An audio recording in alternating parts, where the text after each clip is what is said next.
what's up you guys? Welcome back to my channel. My name is Demi Bernice. I make videos about videos, freelancing, and digital marketing. Today, we're going to talk about success, which is a little bit weird to me because I just usually write things about success. You would never see me, or I think I have past videos where I talk about personal development. I don't usually talk about it on videos because I'm just not confident about what I know about personal development.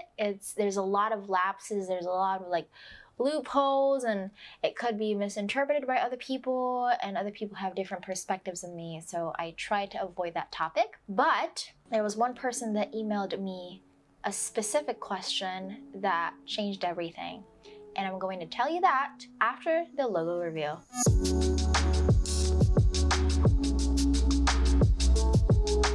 Okay, so one day when I was planning what to record this week during my batch recording session, I received this email from a person I'm not going to name, and she said, "Hi Demi, I've seen your videos on YouTube and Facebook.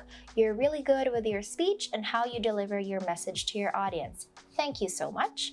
I am a fan, but actually I want to know more about your secrets and tips in making all things possible in your life." Hence the title of the video, 10 things that made it all possible for me. So these 10 things are not quotes, they are not also words, they are not also principles. These are phrases or mantras that I live by, and I wrote them by myself. It's crazy to think. They're actually super nicely written. I'm so proud of myself, and I hope that you can also learn from this. And I'm going to try to explain what I meant when I wrote these 10 mantras. So let's go with top 10. Top 10 going to 1, all right? We're gonna do it the other way around. Top 10 mantra is press brakes or burn the fuck out.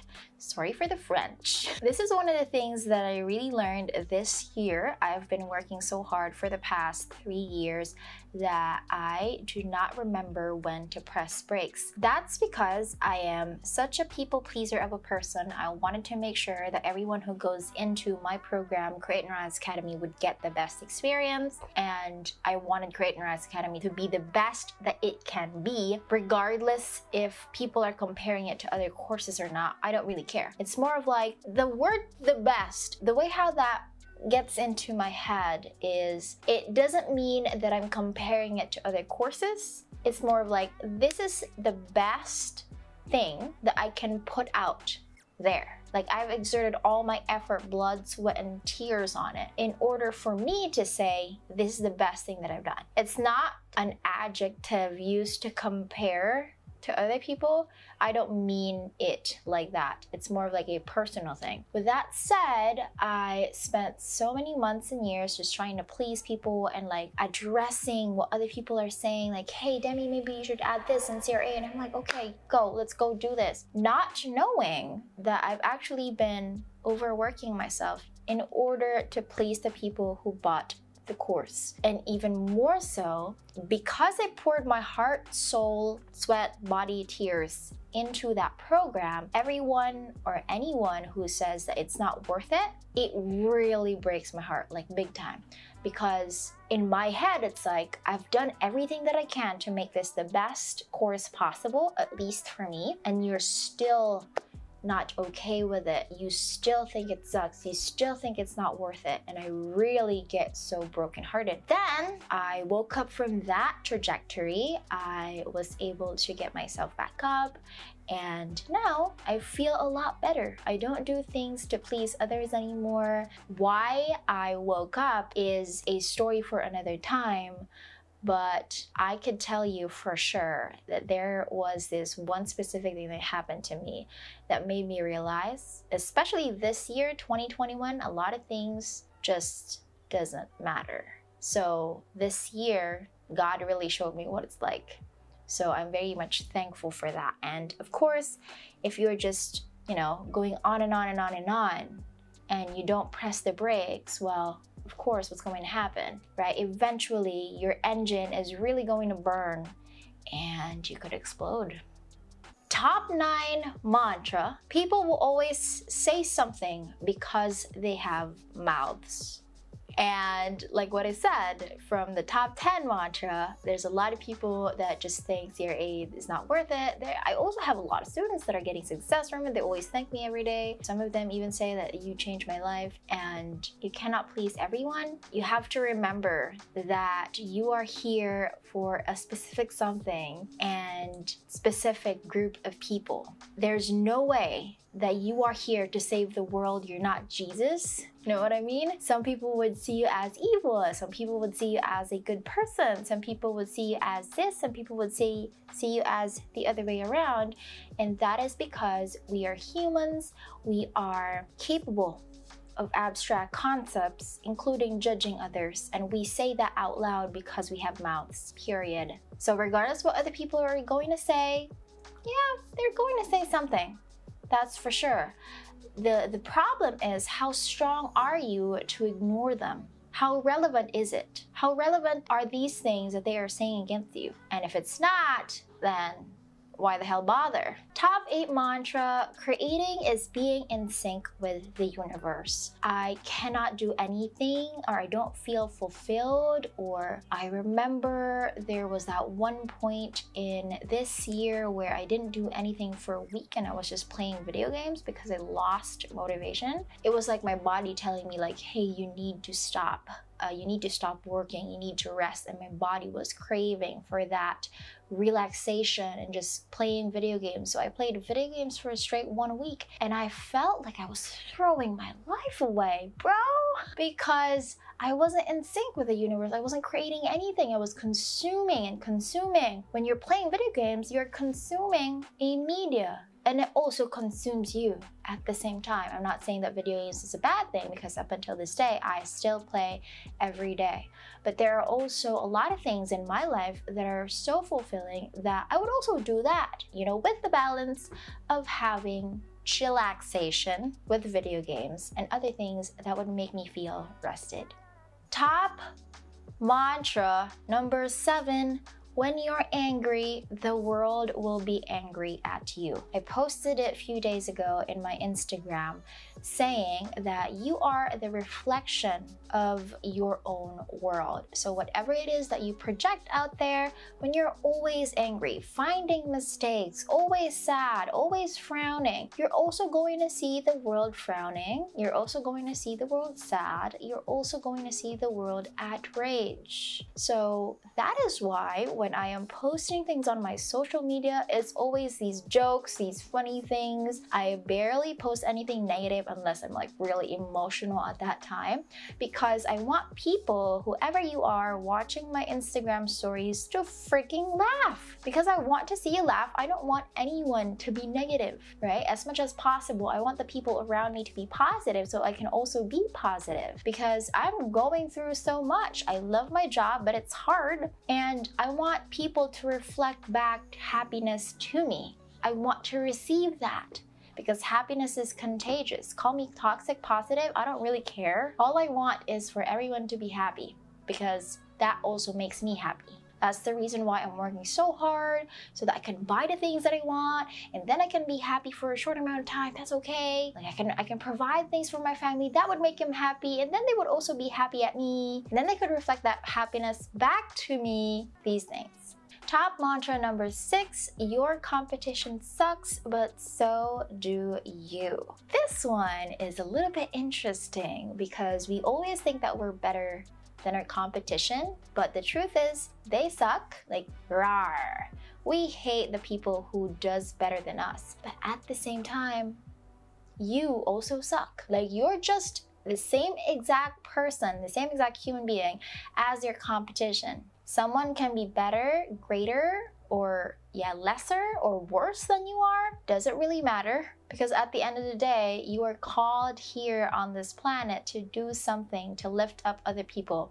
And if you're just going to continue looking at your competition, it's gonna kill you. And I remember very well the previous CEO of Microsoft, Steve Ballmer, always compares Microsoft to Apple, and he would always say like, yeah, we're not the top software out there, but let's face it, we made more sales than Apple. Well, he would always say something like that. Apple is still continuously innovating and doing awesome things and producing more products, regardless if there's a CEO that has been trolling them in his speeches, right? So competition sucks, but so do you. You're the same human being. You could have a different skill than your competition, but the point is, what are you here for? Are you doing that purpose? Are you doing your life mission? That's basically what it is. Next mantra, top mantra number 5, it's all about the money and then it isn't. So this one is something that I learned last year, 2020. I reached my income goal of $10,000 per month, January of 2020. That's 500,000 pesos per month. The exact time when it was New Year, I think it's January 12th, 2020 when I hit my income goal. And I was like, what more can I do? I don't have kids. I'm living a pretty good life. I don't need a car. I'm not buying a house anytime soon. So like you could only imagine the amount of money that I need to live. Like it's very small. Unless if I'm buying like gadgets or whatever, right? But the day-to-day living, the monthly expenses, it's so low. So I was thinking like, what am I gonna do with 500K? And not because it's the amount of money, but I'm saying, should I even chase more? Should I try to hit 1 million per month? What is that gonna do for me, right? So I started asking these questions because I got to a point where I did not even have anything to eat for a week. You already know that story. So I came from very humble beginnings. It's basically a rags to riches story, at least for me. And now I'm thinking like, should I even try to chase a different amount? Should I continuously have income goals, or should I even just live my life? Because when I had nothing, the priority was to make money. And now that I have more than enough, what else is there to do? So I want you to also remember that it's all about the money, and then there comes a time when it isn't. So you have to be prepared for that because it can feel very empty. I was oriented with a lot of YouTube videos that were talking about how empty it was when they got their income goals, and I expected it to happen to me. So when I got there, it was okay. Like I didn't really feel like, but to a lot of people, this is going to be a legitimate emotional breakdown, is that you strived so hard for money, you're gonna get to the summit, and then what? You're gonna feel empty, you're gonna cry. So at least for me, that didn't happen.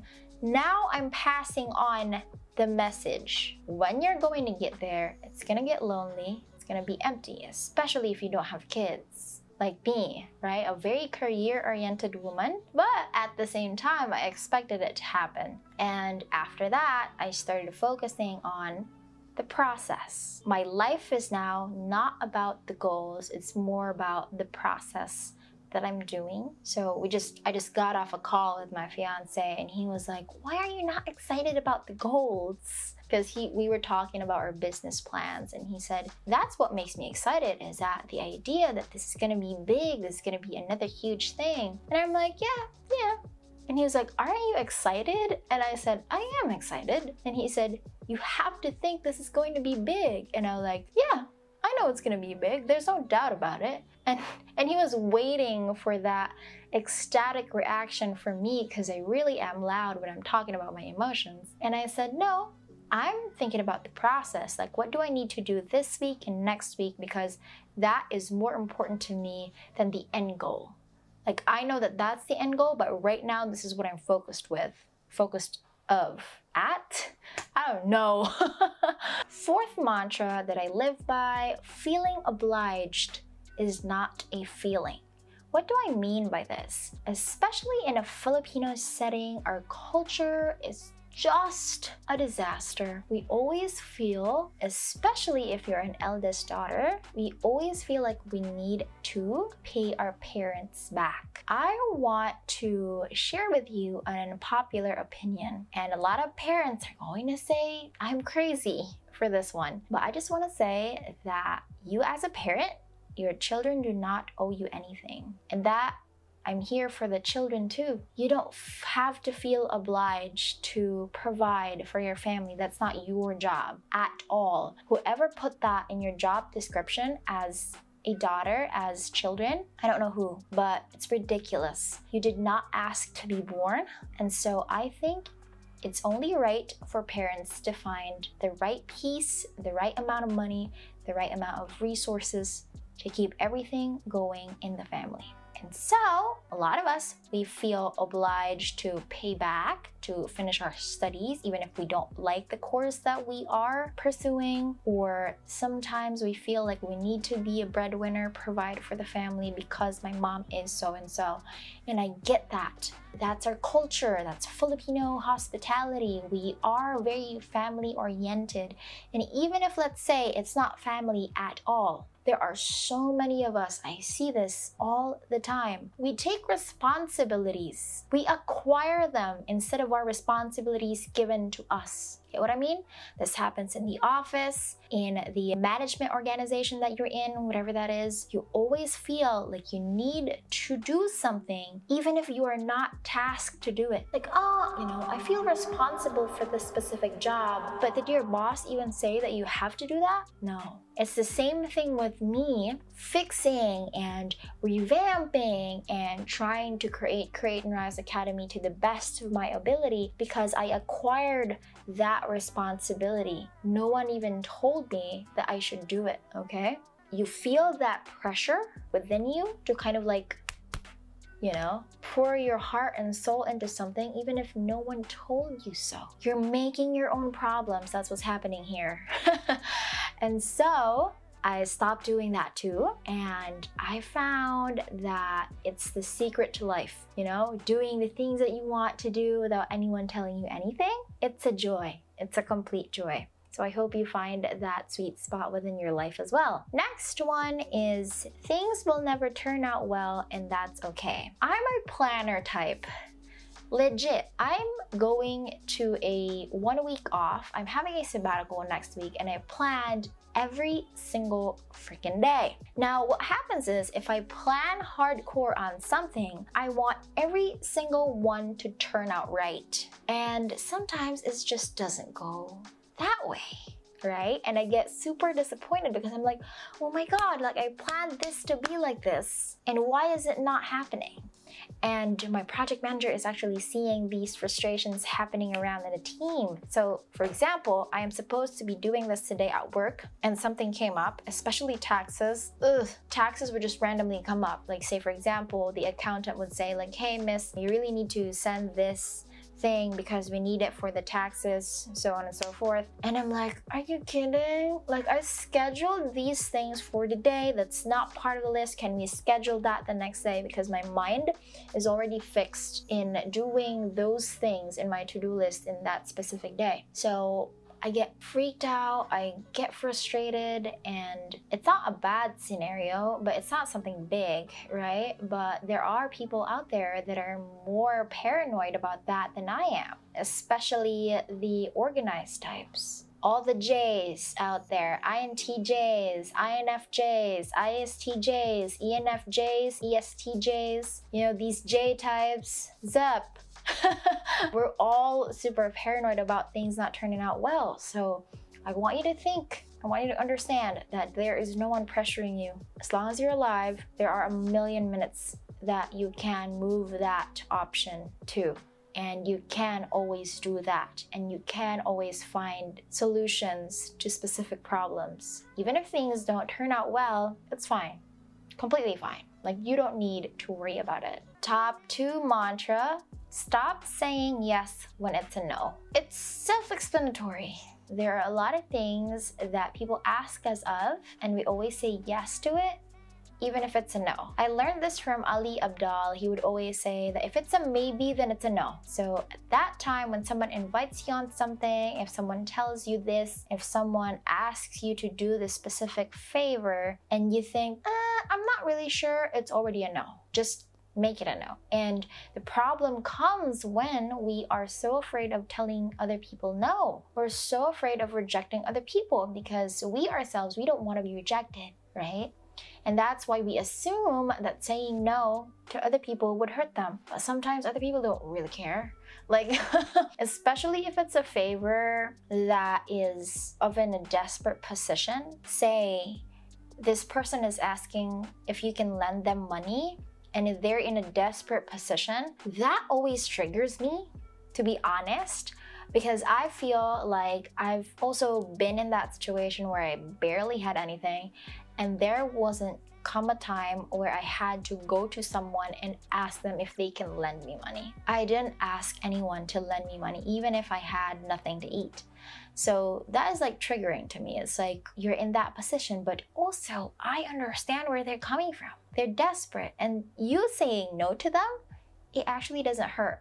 It's more of like, okay, this person did not say no, I'm gonna go to someone else that would say yes. And that would happen very quickly because they need that money right away, right? So a lot of times, we're just assuming that they're going to get hurt when you say no. And if they do get hurt when you say no, it's not really your problem. You have problems that you need to solve for your own. And they also have problems they need to solve for their own. They ask for your help and you cannot help, and why is that a bad thing? There's no shame in that, okay? Okay, next one, the last one is a one-letter word that a lot of people miss, and that is focus. So when we're talking about focus, it's more of like you wanting to pursue something and you're thinking about pursuing something else. I had a one-on-one coaching session with one of my students in CRA. She talked about how she wants to have a business, like a really big, aside from the freelancing. And I'm like, oh my God, that's really good. You know, like you have these plans, I like that. I dove into it a little bit deeper and I said, okay, what are your plans, right? And she told me that. 5 minutes into the conversation, she also said, I actually want to go YouTube and like record videos, and I really like what you're doing. And I'm like, okay, sure. You know, like I'm a super supportive coach. I really love it when people dream big things. And I'm like, at this point I was like, I'll tell you why later. But I'm like, what do you want to talk about? And then 10 minutes into the conversation, she said something like, I actually want to create a blog and write a blog for VAs. And I'm like, wait a minute. You talked about 3 different things. You wanted to build an agency, you wanted to do YouTube, you wanted to build a blog for VAs. Those are 3 different things with 3 different target markets. You are confusing the fuck out of me.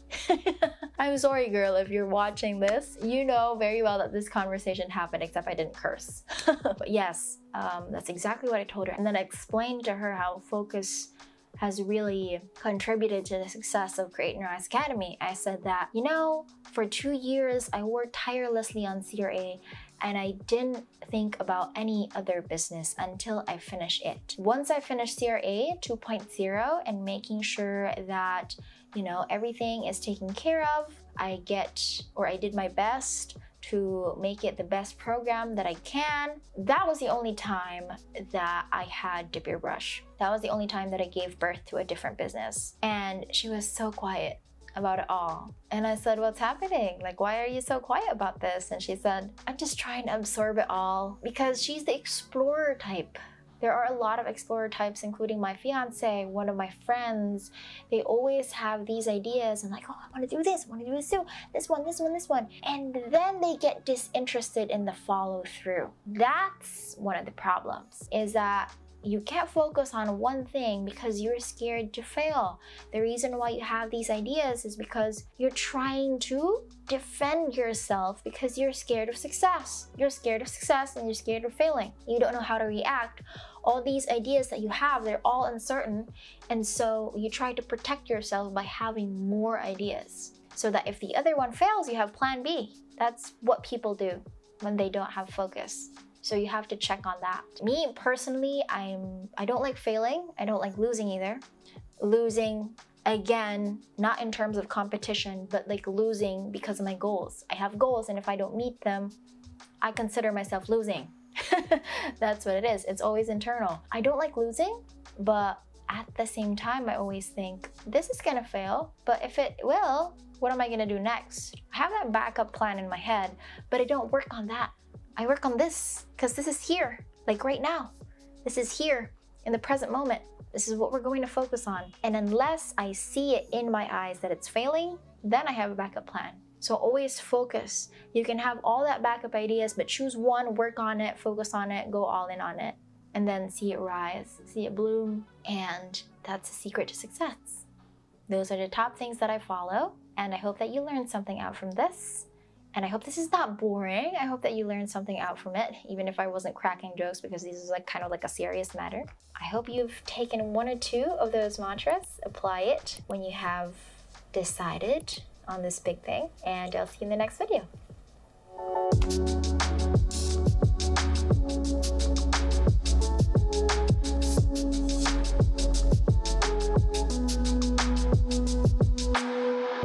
How